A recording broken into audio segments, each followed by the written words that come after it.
Ira, nandiyan yung mga buong pamilya ko. Salamat pala sa babasa ko ng konti ko. Kaya talaga pag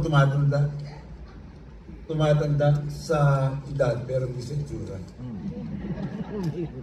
Salamat sa lahat ng Board of Judges na pumili sa akin bilang pinakaunang awardee nitong George Canseco Lifetime Achievement Award. Okay lang ba ako ikikwento ko yung paano ko nagsimula? Kasi karamihan dito para mga bata pa. So hindi nila kilala kung sino ako talaga. So magsisimula ako 1975. 50 years ago.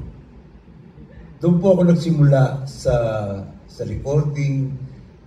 Doon po nakilala si George Canseco. Kaya tama po yung napili niyo rin ako dahil ang unang mentor ko talaga sa music, si George Canseco. Ako yung, alam mo pag gumagawa ng kanta si George, hindi kasi marunong magpiano yung masyado eh. So, hinaham niya sa akin yung melody. Tapos ako naman tigasulat. So, yung mga unang narinig niyo, parang kay Dulce, ako gumawa niya nung yung kanyang song, kasi sinusulat ko dapat yan eh. Kasi kung hindi, wala, ihaham lang niya. At talagang magaling si George, lalo na sa pag-lyrics. 15 minutes talaga. 15 minutes gumagawa ng kanta yan, tapos lahat. Yun. Babasahin ko yung code ko. Tumatanda talaga tayo. Tapos, nakasama ko rin si Tito Sen. Siya unang nagbigay sa akin ng bilang maging arranger ng isang kanta. Siya yung unang nagbigay sa akin na actually hindi pa ako marunong mag-areglo noon. Umuko na lang ako eh. Yun ang istorya. Ang una kong ginawa yung Kiss Kiss at yung Rock Baby Rock. Ako po nag-areglo noon. Tapos, nagkaroon po ng TV show. Ang TVJ, yan ang Itbulaga. Ako rin po ang nag-areglo ng team song ng Itbulaga. Yun. Ito po, mahaba ito ha. So, yung kay George, ako po yung gumawa ng panata, yung kay Dulce, gaano kadalas ang minsan, ako po nag-areglo noon. Paano ba mangarap? Kay Basil Valdez, ako po.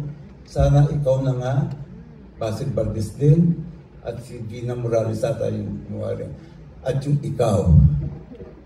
Kaya, malamang si George din tumulong sa mga judges para gawin akong unang George Canseco Lifetime Achievement Award.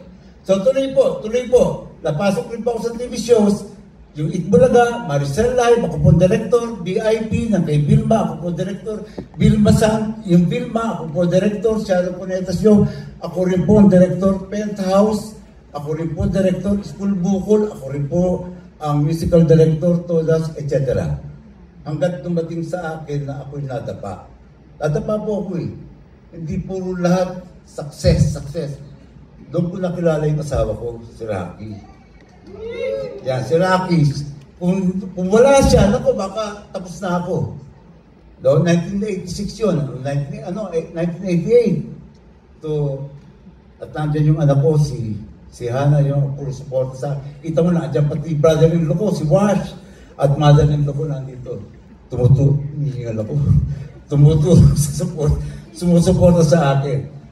Tapos tuloy din. Hanggang nakabalik ako dahil sa asawa ko, ginawa ko ng Nicole Danes. Ako po ang gumawa ng Home Along the Riles. Ako rin po ang gumawa ng Okidok. Ako rin po ang gumawa ng Once Upon a Time. Naging director po ako ng Born Diva. Naging director po ako ng MTV. Yung unang-unang MTV. Ako rin ang musical director, hindi po director as ko na. Starring a Million, ako rin po ang musical director. At siyempre, ang ASAP. Hanggang ngayon, ongoing pa rin yung ASAP. Director pa rin ako hanggang ngayon. Di pa na ako tinatanggal. Siyempre, gusto ko rin banggitin si Martin and Pops. Si Martin, ang best male performer ngayon, di ba? Si Pops, ang best female.